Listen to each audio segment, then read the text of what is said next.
bagong only loan application na nag-o-offer ng up to 33,000 pesos for first-time user. At eto pa ang kagandahan dito dahil installment din na up to 30 days ang ino-offer nito. Kaya naman, hello mga ka-London! Loan dito, loan doon. Panibagong araw, panibagong online loan application na naman ang ating pag-uusapan at re-reviewin. Tara, samahan niyo kung alamin kung ito na ba ang magiging solusyon sa pera problema natin. At kung bago ka lang sa channel na ito, ay huwag mong kalimutang mag-subscribe at i-click ang notification bell para lagi kang updated sa mga susunod pa nating mga videos. At eto nga mga ka-London, panibagong araw, syempre, isang online loan application na naman ang ating sisiyasatin at re-reviewin para sa inyo. Syempre, alam ko naman, kakatapos lang ng mahabang gastusin, syempre nag-a-adjust pa rin tayo at medyo nagigipit tayo for sure. Kaya naman, hahanapan ko kayo ng online loan application na legit at pwede nating makapitan sa oras ng pangailangan. At ito nga ang online na ito ay nag-o-offer ng 33,000 pesos for first-time user. And tama kayo nang narinig, hindi po ito 7 days, kundi nag-o-offer ito ng up to 30 days installment. And bukod nga sa nag-o-offer ito ng installment na up to 30 days, isang valid ID lang ang kailangan mo para makapag-apply. Walang problema kung ikaw ay unemployed, ikaw ay student, or walang trabaho, pwedeng-pwede ka pang makapag-apply pa rin dito basta't ikaw ay may isang valid ID. At bukod nga dyan, meron pa akong isang good news sa mga Android users dahil ito ay downloadable sa Google Play Store. Kaya naman, mga Android users dyan, para sa inyo itong online na i-review natin ngayong araw. Nagbago lang po ang taon pero hindi tayo magbabago dahil naghahanap pa rin tayo ng mga online loan application na legit at syempre makakatulong sa atin sa oras ng pangailangan. Pero habang nagbabasa nga po sa mga comment section, sa mga comments ninyo, nakita ko, may napansin ako dyan na tatapusin na lang daw niya ang loan niya sa mga OLA ngayon dahil malapit na matapos yan at hindi na muna daw siya magta-try sa mga online loan application. Ako, congratulations po sa inyo dahil wala na kayong balak mag-loan. Pero syempre, sa mga kagaya ko, kagaya natin, na naghahanap pa rin ng legit na OLA na pwedeng mautangan, panoorin niyo ang video na to hanggang dulo. Nag-o-offer ng malaking credit limit, check. Ito nga din ay may mababang interest, check. And syempre, mahaba daw ang loan term na itong online loan application na i-review natin ngayong araw. Pero, bago natin ituloy ang review natin na yan, ikaw ba ay madalas ma-reject at lagi na lang hindi na-approve sa iyong application? Maraming dahilan bakit di tayo na-approve. Maaring meron tayong overdue sa mga nakaraan nating loans at meron na tayong hindi pa binabayaran hanggang ngayon or meron tayong bad credit standing sa mga online loan application na in-applyan natin nung nakaraan. So, yan ay factor na dahilan din kung bakit hindi tayo na-approve. At kung ikaw nga isa sa mga hindi na-approve, naku, huwag kang mawala ng pag-asa dahil dito sa ating channel ay namimigay tayo ng instant GCash giveaway sa maswerteng mapipili. Sabi ko nga, nagbago lang ang taon, pero patuloy pa rin tayong magbibigay sa atin kahit kaunti lang sa ating mga viewers ng GCash sa maswerteng mapipili. I-like lang ang ating video at huwag kalimutan syempre mag-comment sa comment section.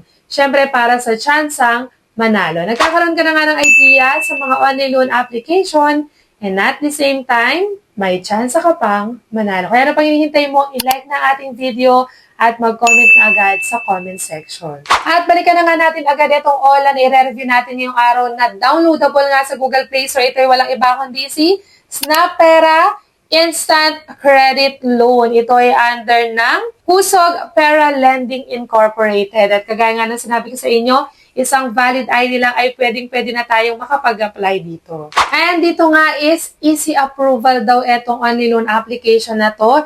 And easy mo rin daw marireceive ang amount na malulone mo dahil pwedeng-pwede yan basta ikaw ay may bank. And kung wala ka namang bank, pwede rin ang e-wallet or GCash. At syempre dito pwede din daw ang cash pick-up. And kagaya ng sinabi ko, ito nga din daw ay pay in installments. So ibig sabihin hindi natin babayaran agad ng buo yung amount na niloan natin at syempre hindi siya 7 days. And pagka-download ko nga dito kay Snapera, so kanina sa ads pinapakita is 33,000 lang ang maximum loan amount. Dito ngayon, nagbago, naging 35,000 pesos na. At meron nga itong loan term na up to 120 days. And nakalagay nga dito na low interest, long loan term, at instant payout. And ito nga kay Snapera, para tayo ay makapag-login o register, syempre, kailangan natin ilagay ang ating active phone number para makapag-send sila sa atin ng verification code. So, meron sila ditong agreement. So, kailangan lang natin mag-agree dito para makapag-continue na tayo sa next step. At kung tatanungin nyo nga kung anong mga valid ID ang pwede dito kay Snapera, so ito yung mga sumusunod.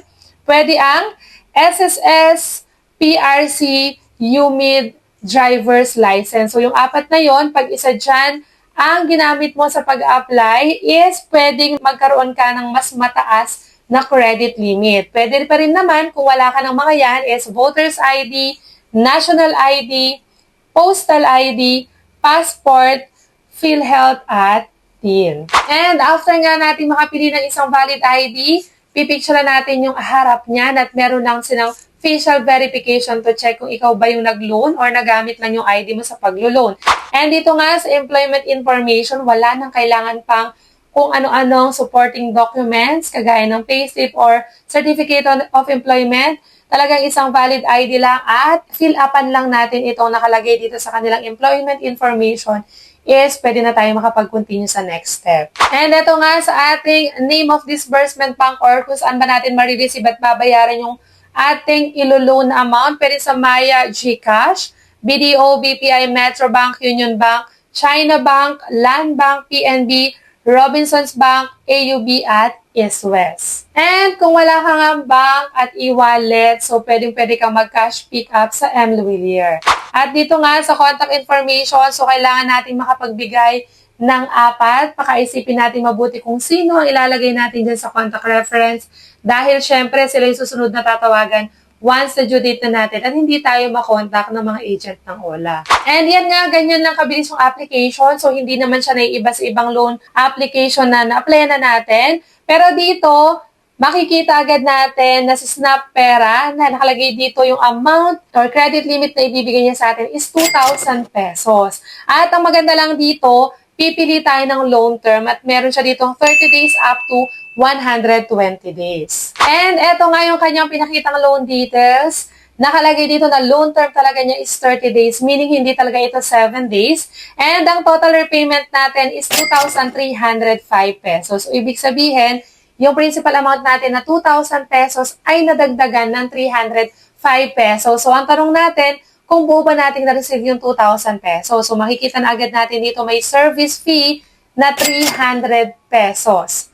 So, yung service fee na yon nakalagay dito is 15% ng amount. And ang marireceive na lang natin is 1,700 pesos. And kagaya nga ng sinabi ko sa inyo kanina, ito ay installment at hindi 7 days. Kaya naman, makikita natin dito na mahati sa dalawang pagbabayad ang ating loan amount. So, dito nga, every 15 days ang pagbabayad. So, ngayon ay January 10.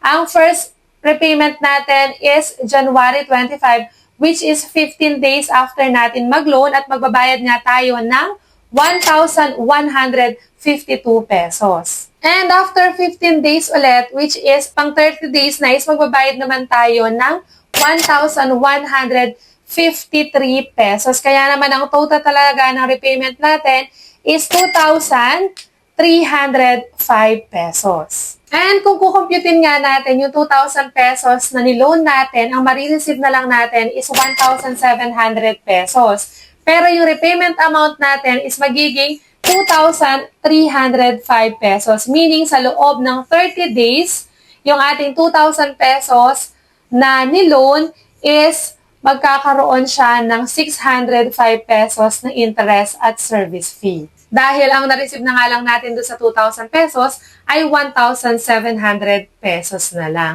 At kung ikaw nga gusto mo etong loan details na pinakita nito sa Snapera, is nasa sayo na nga ang desisyon kung itutuloy mo pa rin yung paglo-loan dito sa OLA na ito. Pero yung 605 pesos sa 30 days ay hindi na rin masama dahil nasa 20 pesos lang ang interest ng 2,000 natin sa loob ng isang araw. Pero syempre, sabi ko nga, ang desisyon ay nasa sayo pa rin kung itutuloy mo pa ang paglo-loan dito kay Snapera. Dahil ang purpose lang ng ating review bigyan ka ng idea kung magkano ipapaloan, magkano ang interest, at syempre yung kanyang loan term.